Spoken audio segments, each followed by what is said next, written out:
have some UAAP Courtside reporters, UE boys and the NU boys. To start, what have you guys been doing sa quarantine? Ako, swerte ako kasi I've been writing for The Score. So, kung napapanood yung mga segments namin, yung homework, extra rice, Kalye Confessions, and then we have another one coming up. Swerte ako na nakapag-work ako through Zoom. At the same time, mga brainstorming din for future plans. Kasi alam naman natin, ito na yung bagong normal. Ako besides sa magiging hugot sa Twitter, more on focus on myself. Workout, twice a day. Diba? Siyempre workout. Actually, joke. Tingnan ng mga pecs natin dyan. Pangit angle. Tapos, ito, pakita ko nga so, ito yung ginagamit. Nagsapo. So, 5 pounds. Damihan mo lang yung reps. Tapos, actually, I've been reading more. Hindi puro Netflix. Other than that, schoolwork, mga Zoom classes. It's hard to learn through Zoom. But, you should try it out. Sa akin, aware naman kayo sa ginagawa naming charity work ng family ko. Oh, yeah. So we do that every day as much as we can. Basically, it's called PYD Cares. We're bridging the gap between those who want to help and those who are in need of help. Kami yung kung sino gusto mag-donate, sa amin na lang dadalhin, kung pera man, pagkain or treats. Tapos kami na lang yung kukontak sa mga frontliners ng ganitong hospital or ganitong LGU, barangay, etc. Yun yung ginagawa ko. Netflix lang din, which I take offense to what Jaime said. Kasi yun lang ginagawa. Nag-aaral pala ako. Nakalimutan ko. Ayos. Nag-aaral pala ako. Tapos, syempre, check up on Bay. Oo, syempre. So ako na yung last kasi feeling ko ako yung pinaka-valuable sa lahat. Yung pinaka-valuable yung ginagawa ko, which is PlayStation every day. Yun na yung pinaka-ambag ko sa lipunan. Puro lang ako Call of Duty. And then, I help out naman sa chores. Yan, minsan lumalabas for grocery. Tapos, workout din, pero halos bodyweight lang lahat. And then, Netflix, movies. I'm not really much into books. More on mga visual stuff. Tatawa ako sa lahat na sinasabi ko. Visual din pala yung libro, pare. Visual din. Pero more on, alam mo yun, parang di mo kailangan masyado mag-imagine. Mga ganun. Gusto ko yung nakikita ko. Yung moving objects. On the table type. Yeah, mga aesthetic yan. Pinipindot-pindot ko. So, yun. So, siguro, guys, let's talk about what you guys do. So, you all played basketball growing up. Naging teammate ko pa kayo lahat.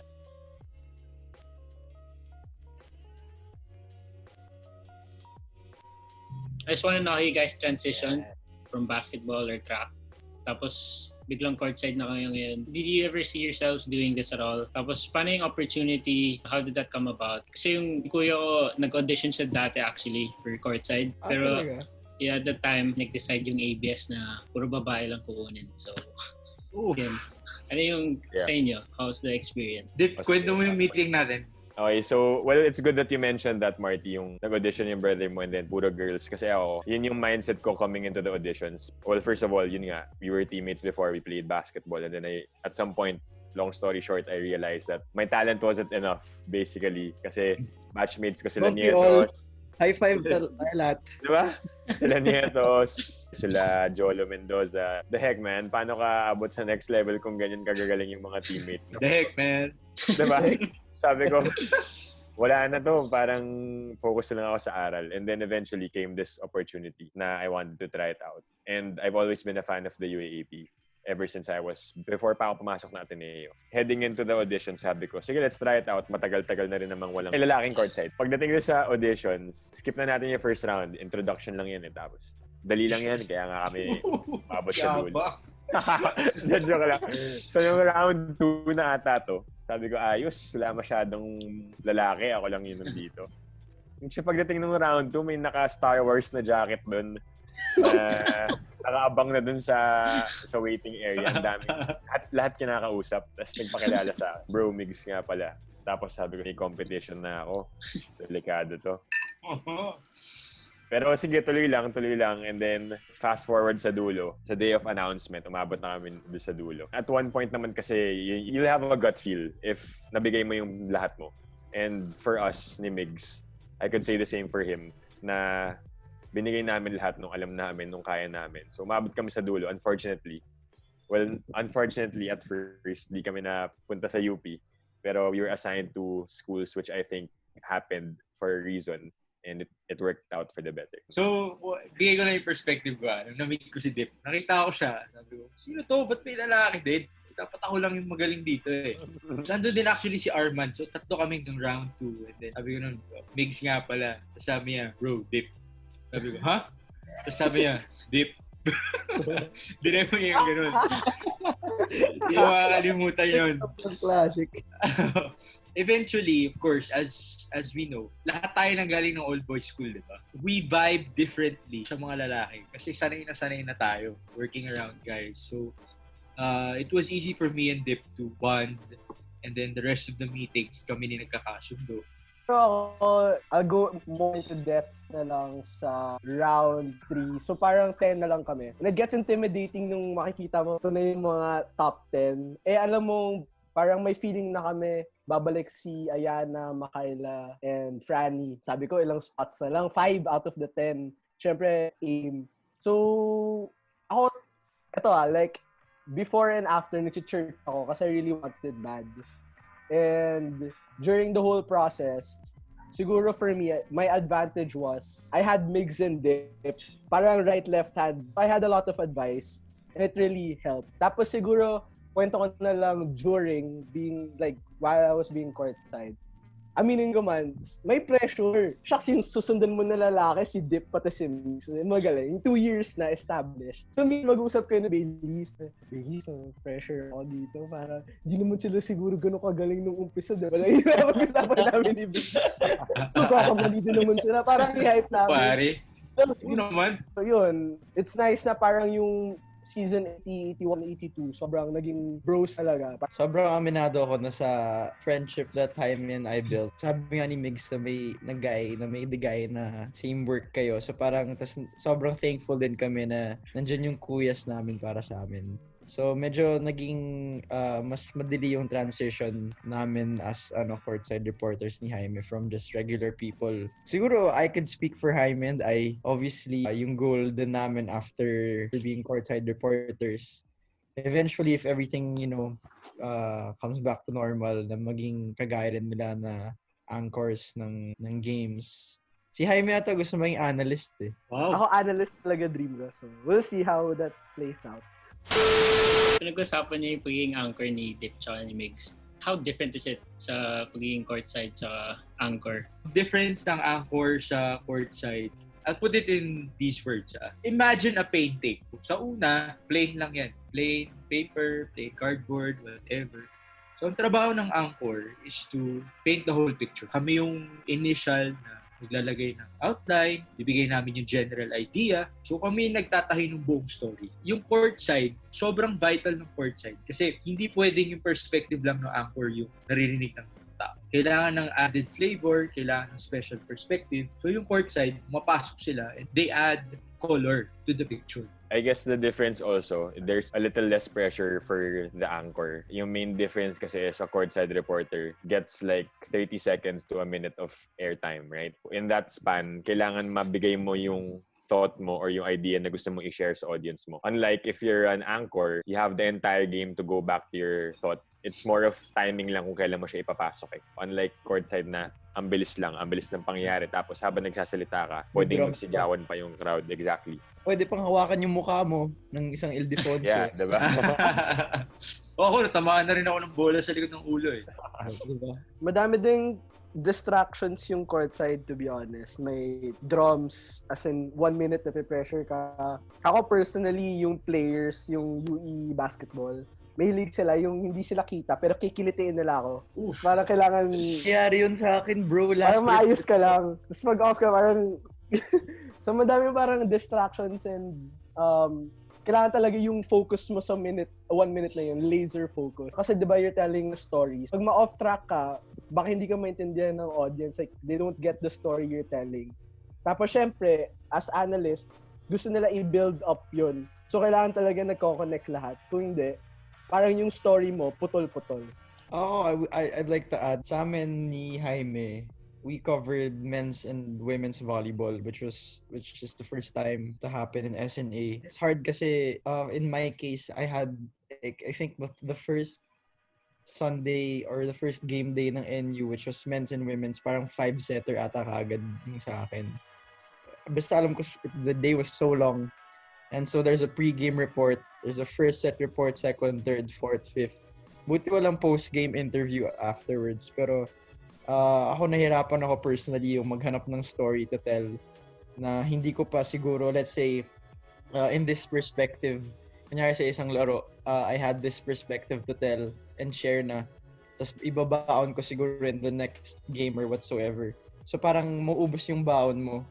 Parang ganun. So kailangan laging prepared ka sa courtside reporter. Not unlike siguro pag analyst or pag anchor. I'm not one, pero siguro after working with them, parang they paint the picture. Kami, we also have to like find the tools, and sometimes all the tools they're already used, alam mo yun. So you have to find ways then to feed them and all that stuff. It's hard, but it's fun. Yun yung challenge kasi kaming anchors, may liberty kami na sabihin kahit ano. Ang challenge sa courtside, makinig sa anchor at paano mo daligdagan. Paano yung pag hindi game day? Ganun? Kasi especially last season yata, nag-start kayo mag-vlog, di ba? Hindi kayo nag-aaral sa UE or NU. Pupunta pa kayo doon. So, gaano kahirap like balancing the time? Well, kami ni Migs nung first year namin, yun nga yung naging bonding namin. Every time we go to UE or NU, usually Monday yung common namin kasi walang pasok sa UP pag Monday. Sabay kami magko-commute going to Manila. Tapos bababa kami sa Lagarda. Separate ways na kami. Parang yun na yung goodbye moment namin. Tapos magkikita na lang kami after ng practice.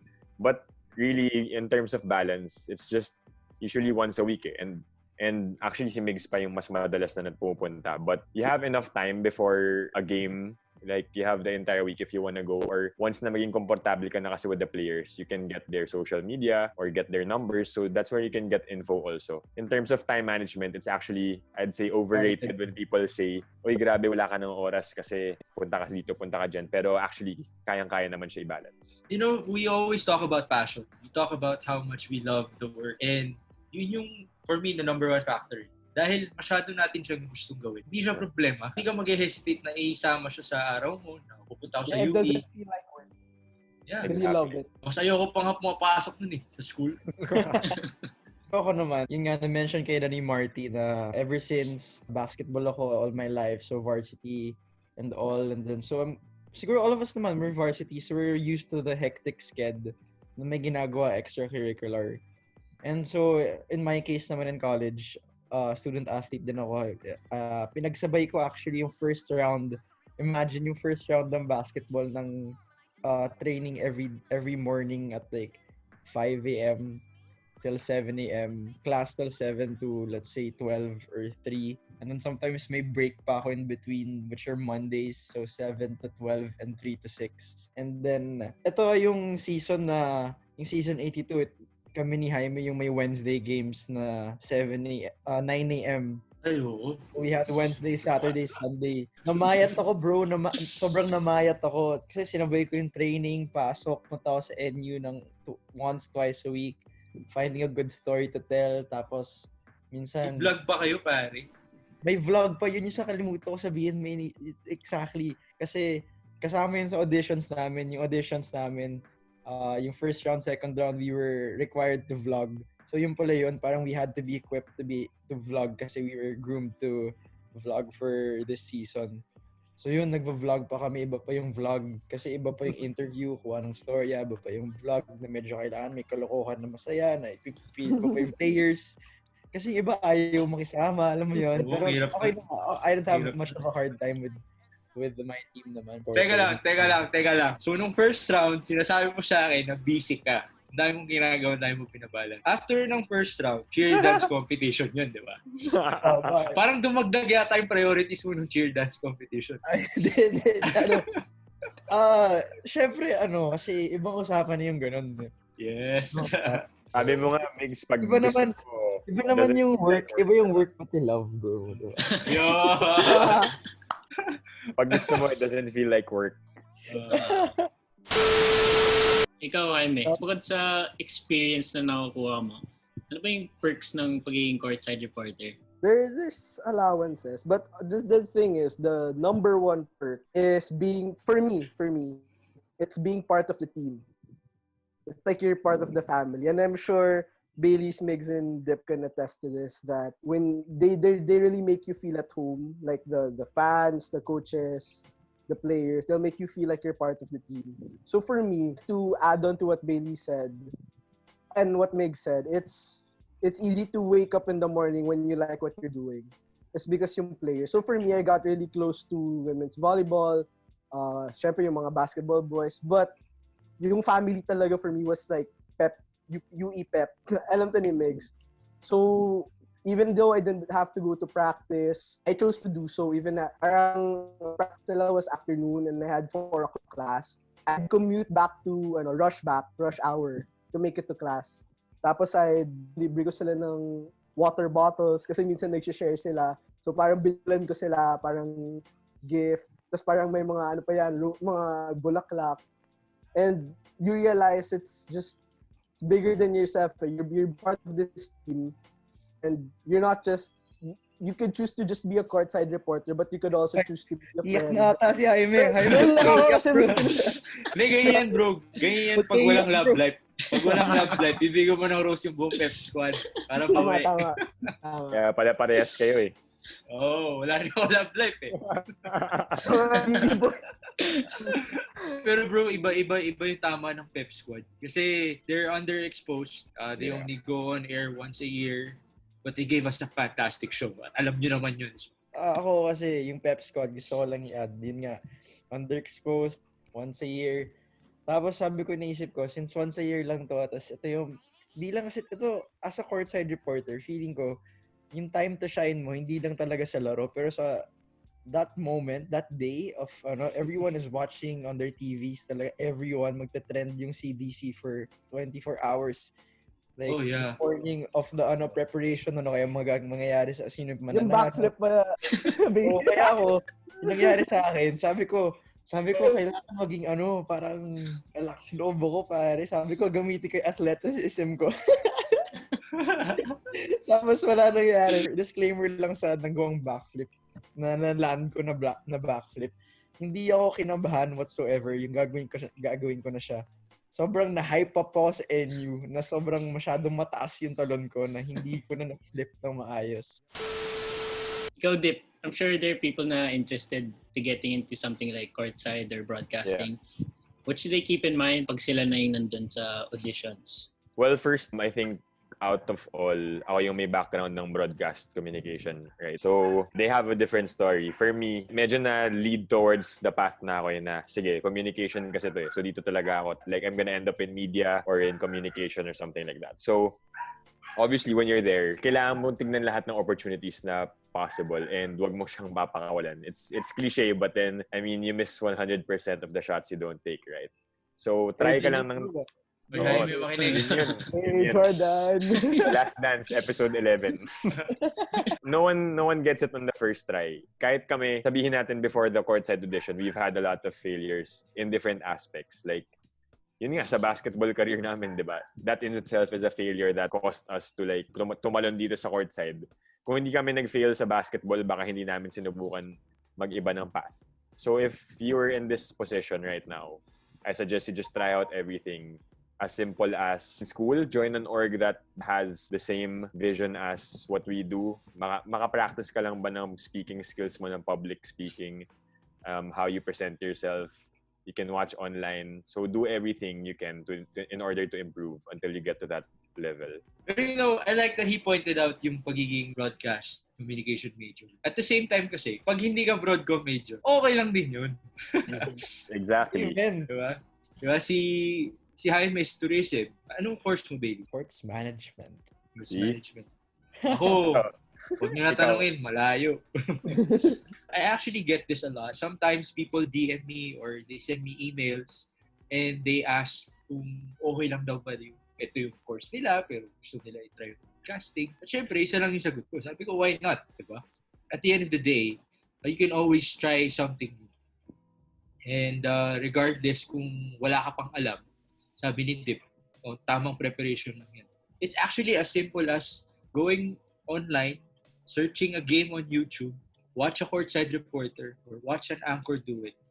Observe, study, and then eventually you'll get the hang of it. Siguro ako, I'd like to share how the transition was from basketball to volleyball. Kasi kami ni Jaime, wala masyado.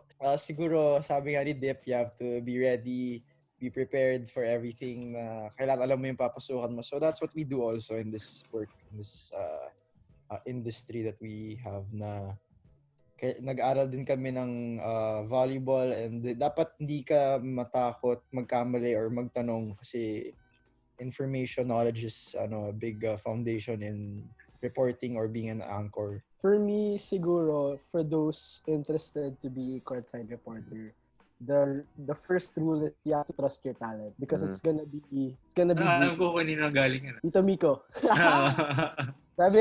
Sasabihin ni Tito Miko sa'yo, trust your talent. And it's true because mag-apply ka pa lang to be a courtside reporter, there's gonna be 200, 300, I don't know, basta hundreds of applications and they're gonna get, 8? So, your chances are slim to none. But what will separate you from others is your parang Mamba mentality mo. Like, you have to be confident, you have to trust your Ito yung nagsa-separate eh.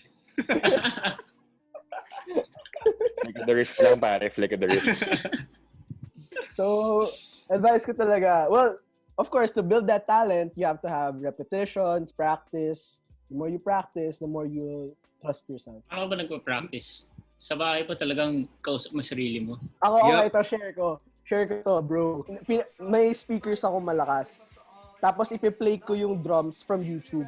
Tapos, ang lakas. Tapos, may videos ako dito. Tapos, magsasalita ako. Tapos yung little brother ko, si Andre, parang guguluhin ako. Parang, ano. So, kailangan lang ako, like report. So, before, parang, yung sabi nga ni Mama D, siya yung parang nag-aano sa amin. Miss D. Parang 90% preparation, 10% delivery. So, you always have to be prepared. Kala ko 10% luck, 20% skill, 15% may dadagdag lang ako kasi ganda nung sinabi ni Jaime. Na-bring up niya rin si Miss D. Si Miss D kasi yung parang supervisor namin during the auditions. Siyempre, siya yung initial person na nagtuturo sa amin how you're supposed to be like, diba?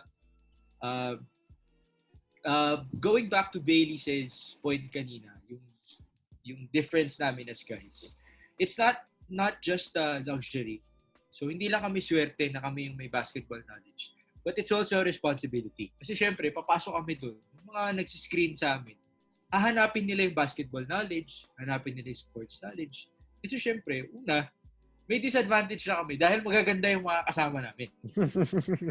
Alam na tayo sa presentable, bro eh. Like, kung ito lang. Yung information natin, yun yung ano sa atin, sasalo eh.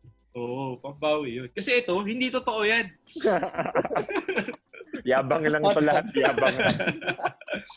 Ayun. Ako gusto ko mag-add sa sinabi naman ni Jaime. Kasi, so yung pag-practice siya ganun. Kasi may turning point ako. Alam ni Jaime to eh. Yung game namin against UE, yung first round, I did so bad. Like, I did so bad. As in, nakain ako ng kaba. Kasi hindi man never, siguro, we all know how Nico Ramos is as an anchor, as courtside reporters. He's very particular and he just wants things as smooth as possible. So, yung nangyari ko naman all throughout, I'm talking about basketball and my courtside reporting, hindi naman ako nagka-problema sa paggagawa ng story. Yung problema ko yung pagka-deliver na yung i-overcome yung pagiging nervous. So yung turning point ko kami ni Jaime, yung game na yun, as in ang lala talaga, as in hindi maayos yung nangyari. Si Nico Ramos may anchor ko. That was the last game of the first round. That's when I was crying and then I was like, Jaime afterwards, after the game, he called me and he was like, bro, let's talk. Ganyan. Yes, Kuya Jaime. Ano ba nangyari? Parang nagpa-practice na ako na hindi naisulat lahat ng words. Bullet okay. So, sabihin, ginawa ko na bullets. So, sa game na yun yung ginawa ko. For the second report, yung halftime report. Pagdating ng halftime, parang dami kong best nag-stutter. Tapos nawala yung train of thought ko. Tapos parang may drums pa. Tapos sa akin na yung camera, wala yung players. Tapos si Nico Ramos pa yung yung mga ganong types of masyado akong nakain ng sistema. Pag uwi ko, umiyak pa rin ako. Tapos yung parents ko, yung dad ko, sa mga hindi may alam, alam ni Dip. Ay, alam niyo pala, yung dad ko, coach ng basketball, siya rin analyst. So parang him being very parang, blunt person. He's like military type of dad. Naghawak siya ng 2 phone, tapos may flash, tapos yung isa may video, tapos may malakas rin na music. Tapos nag-report ako. Bibigyan lang niya ako ng scenario. Yung maganda rin, kailangan may support system ka. Yeah. So in my case, that was my family and si Jaime, and that very moment. Akala ko may iba pa siya sabihin eh. I think what I got from that is more on with this job or with this profession kasi. You can also compare it to others na you're only as good as your last report. Parating sinasabi sa amin yun eh. Like Bailey's on that part. Sa end of the first round. I'm sure he had better reports before, right? Before that last game. Pero in that last game, biglang nagkamali siya eh. And then the next game, babawi na naman siya. So, alam mo yun, doon ka mag-pick up from your last report. It's not that pag swabe ka for like a long time, that doesn't mean na hindi ka na magkakamali ever.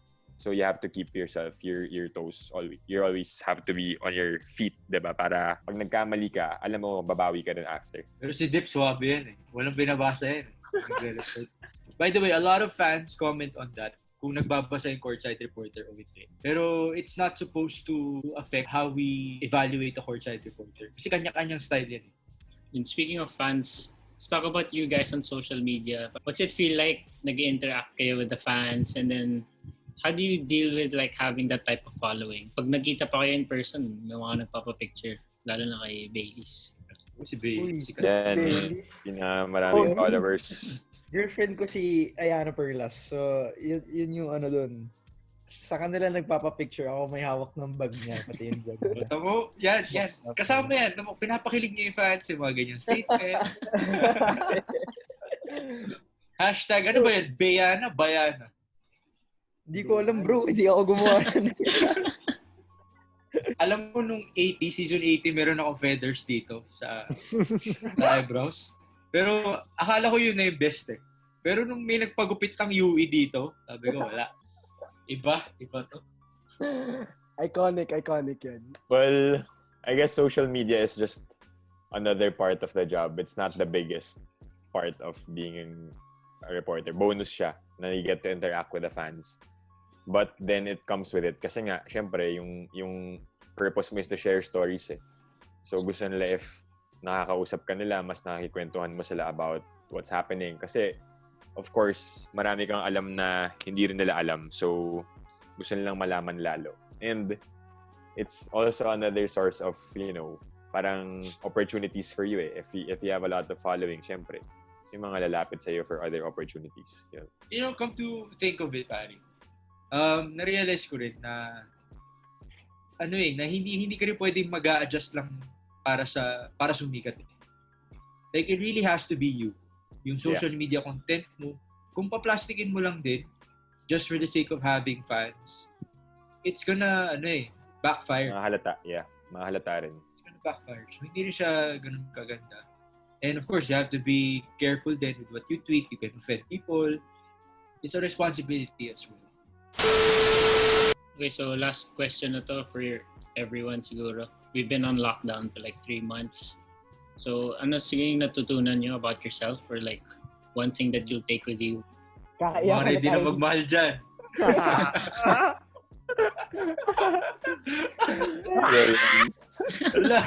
Nagwawala. Hindi, yun kasi. Sige, mauna na ako. Mauna na daw yung may jowa. Ay, ako. Mauna na yung may jowa. Ako, nagwawala na ako dito, bro. Sige na. Ako na muna. Ay. So, go, Bailey's. Realize ko yung mga times na it's something light. It's not as deep. I've never pondered about the deep realizations about myself. Pero, nirealize ko lang yung parang may mga times sasabihin ko, I'm too busy for this to be doing this. Like maybe fixing as simple as fixing and organizing my laptop files, or parang as simple as finding time to read. Sabihin ko lang, hindi, busy kasi ako or ganyan. So parang ito, lahat naman tayo hindi busy. Parang doon ko na-realize na tamad lang pala talaga akong tao. This has been in my bed beside me for 3 months. Tapos alam ko lang na chords, yung simpleng chords lang ng One Less Lonely Girl ni Justin Bieber. Yun! Sample. Hindi pa ako nag-advance after nun, so na-realize ko, ano mo yun, tamad kong tao. Realize ko, sobrang single ko. Joke.